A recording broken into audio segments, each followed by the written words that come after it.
Assalamualaikum warahmatullahi wabarakatuh. Bagaimana kabarnya kalian anak-anak? Semoga baik-baik saja ya. Dan jaga kesehatan. Jangan lupa selalu memenuhi protokol kesehatan. Untuk selanjutnya yaitu silakan mengisi absensi kehadirannya terlebih dahulu. Baik, terima kasih. Untuk materi pembelajaran pada kali ini yaitu tentang kelangkaan dan kebutuhan manusia. Adapun tujuan pembelajaran pada pertemuan kali ini yaitu yang pertama, menjelaskan tentang kelangkaan sebagai permasalahan ekonomi manusia. Yang kedua, menyebutkan jenis-jenis kebutuhan manusia. Yang ketiga, menjelaskan hubungan antara tindakan, motif, dan prinsip ekonomi. Yang terakhir yaitu menjelaskan kegiatan ekonomi, distribusi, dan konsumsi. Baik, di sini Ibu akan menjelaskan tentang kelangkaan sebagai permasalahan ekonomi.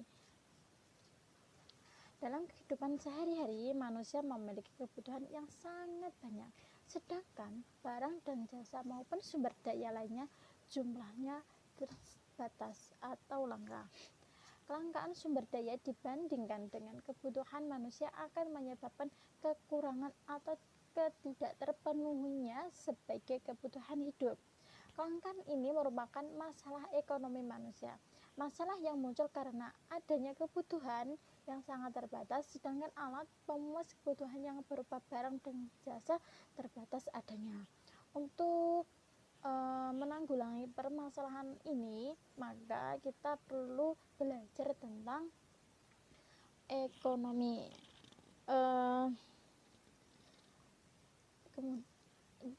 Arti dalam kita mempelajari ekonomi itu berarti kita belajar tentang ilmu yang mengatur tentang rumah tangga. Jadi semuanya sudah diatur oleh ekonomi tersebut. Baik itu bagaimana prosesnya, cara kerjanya, maupun kita melangkah ke depannya. Ya, untuk selanjutnya itu kebutuhan manusia. Kebutuhan adalah suatu keinginan terhadap suatu barang atau jasa yang menuntut pada pemenuhan. Apabila tidak terpenuhi, maka pengaruh kehidupan. Apabila tidak terpenuhi, maka akan mempengaruhi kehidupan. Contohnya, sebagian mereka lapar adalah sebagai menuntut untuk makan. Ketika kita lapar, maka kita dituntut untuk makan agar perut kita kenyang. Selanjutnya itu macam-macam kebutuhan menurut kegiatan. Yang pertama, kebutuhan primer atau kebutuhan pokok. Yang kedua, sekunder, tambahan. Yang ketiga yaitu tersier atau kebutuhan mewah. Selanjutnya itu macam-macam kebutuhan menurut sifat. Yang pertama, kebutuhan jasmani dan rohani. Yang kebutuhan jasmani adalah kebutuhan yang bersifat memberi kepuasan pada badan kita dan jasmani. Kemudian kebutuhan rohani yaitu kebutuhan yang dirasakan untuk kepentingan jiwa kita. Untuk selanjutnya itu macam-macam kebutuhan menurut waktu penggunanya. Yang pertama, kebutuhan sekarang, kebutuhan manusia yang harus segera dipenuhi pada saat dibutuhkan. Kalau yang kedua yaitu kebutuhan masa yang akan datang. Kebutuhan manusia yang akan datang pemenuhannya dapat ditangguhkan pada masa yang akan datang. Jadi tidak harus dipenuhi sekarang. Selanjutnya itu macam-macam kebutuhan menurut subjek. Yang pertama, kebutuhan individu. Yang kedua yaitu kebutuhan kelompok atau kolektif. Kebutuhan kebutuhan individu yaitu kebutuhan yang berhubungan langsung dengan perorangannya. Contohnya TV, mobil, sepatu, dan kacamata, dan lain sebagainya. Yang kedua yaitu kebutuhan kolektif atau kelompok. Kebutuhan yang didasarkan oleh sekelompok orang secara bersama-sama dan pemenuhannya juga dilakukan bersama-sama. Contohnya kebutuhan akan jajan, sekolah, jembatan, dan lain-lain. Selanjutnya yaitu faktor yang mempengaruhi adanya kebutuhan manusia dengan yang lain dan berbeda ragam dan jumlahnya. Adapun faktornya yaitu jenis kelamin, tingkat pendidikan, kemudian lingkungan tempat tinggal, kemudian kemajuan ilmu pengetahuan dan teknologi. Yang selanjutnya yaitu tingkat pendapatan, kemudian status sosial, dan yang terakhir yaitu perbedaan selera. Kemudian materi selanjutnya itu alat pemenuhan kebutuhan menurut kalangan atau cara memperolehannya. Yang pertama yaitu barang ekonomi. Semua barang yang keberadaannya terbatas sehingga untuk memperolehnya perlu pengorbanan baik material maupun fisik. Contohnya sepatu, kemudian air mineral dalam kemasan. Contoh yang kedua yaitu barang bebas. Barang bebas adalah barang yang jumlahnya banyak sehingga untuk memperoleh kita tidak perlu pengorbanan. Contohnya seperti sinar matahari, kemudian sumber air.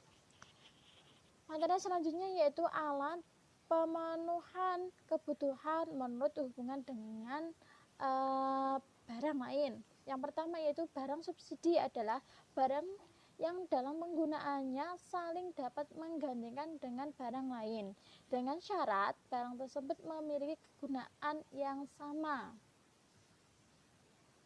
Kemudian yang kedua yaitu barang komplementer adalah barang yang penggunaannya dapat saling melengkapi satu sama lain karena jika tidak ada salah satu maka barang tersebut kurang bermanfaat atau sama sekali tidak bermanfaat. Selanjutnya yaitu alat pemenuhan kebutuhan menurut tujuan dan tujuan penggunaannya. Yang pertama barang produksi atau barang modal, yang kedua yaitu barang konsumsi. Kemudian alat pemenuhan kebutuhan menurut proses pembuatannya. Ada 3 macam yaitu barang mewah, barang setengah jadi, dan barang jadi.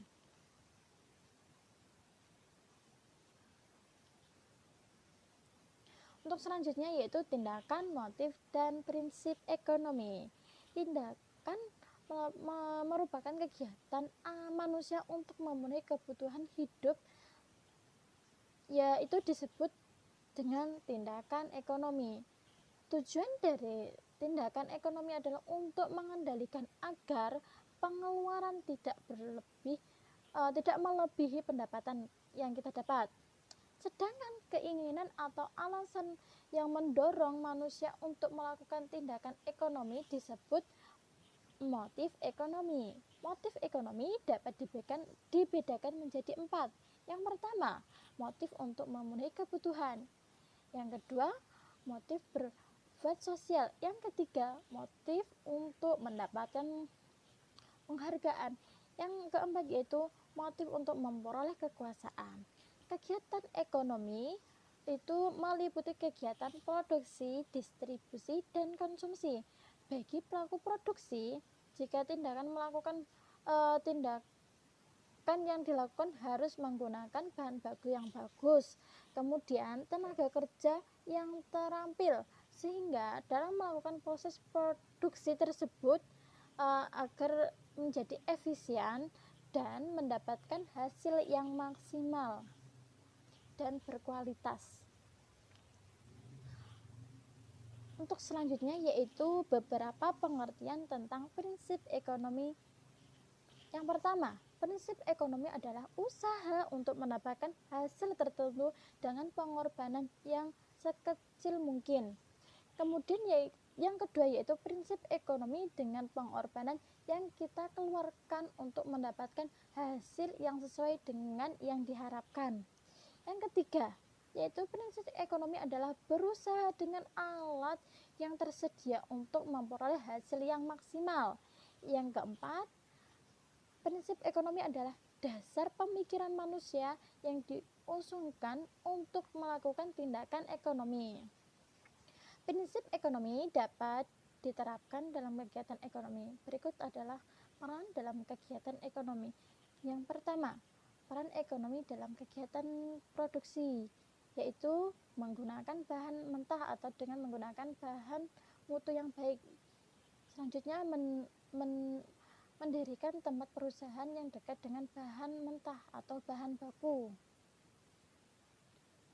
Kemudian, dengan menggunakan tenaga upah yang murah. Selanjutnya, harus selalu hemat dalam biaya produksi. Yang kedua yaitu penerapan prinsip ekonomi dalam kegiatan distribusi, yaitu menyalurkan barang dengan prinsip tepat sasaran, tepat waktu, dan tepat tempat. Selanjutnya itu menempatkan perusahaan di antara produsen dan konsumen. Selanjutnya memberikan layanan dengan baik dan menggunakan sarana distribusi yang baik. Yang terakhir yaitu penerapan prinsip ekonomi dalam kegiatan konsumsi. Yang pertama, membeli barang dengan memilih terlebih dahulu, memberi barang dengan kualitas yang bagus, membeli barang sesuai dengan yang direncanakan, dan yang terakhir yaitu setiap awal bulan membuat daftar kebutuhan berdasarkan skala prioritas. Itu materi yang Ibu sampaikan pada pertemuan kali ini. Mungkin dalam penyampaian Ibu kurang jelas, maka anak-anak bisa menanyakan melalui pertanyaan di GC ya, di kelas, di grup, di Google Classroom. Nanti Ibu saya akan menjawabnya. Untuk selanjutnya, jangan lupa pelajari materi minggu yang akan datang, dan PR selalu dikerjakan tepat waktu. Kemudian jangan lupa selalu mematuhi protokol kesehatan. Mungkin itu yang saya dapat sampaikan. Ada kurangnya mohon maaf. Ihdinas siratal mustaqim. Wassalamualaikum warahmatullahi wabarakatuh.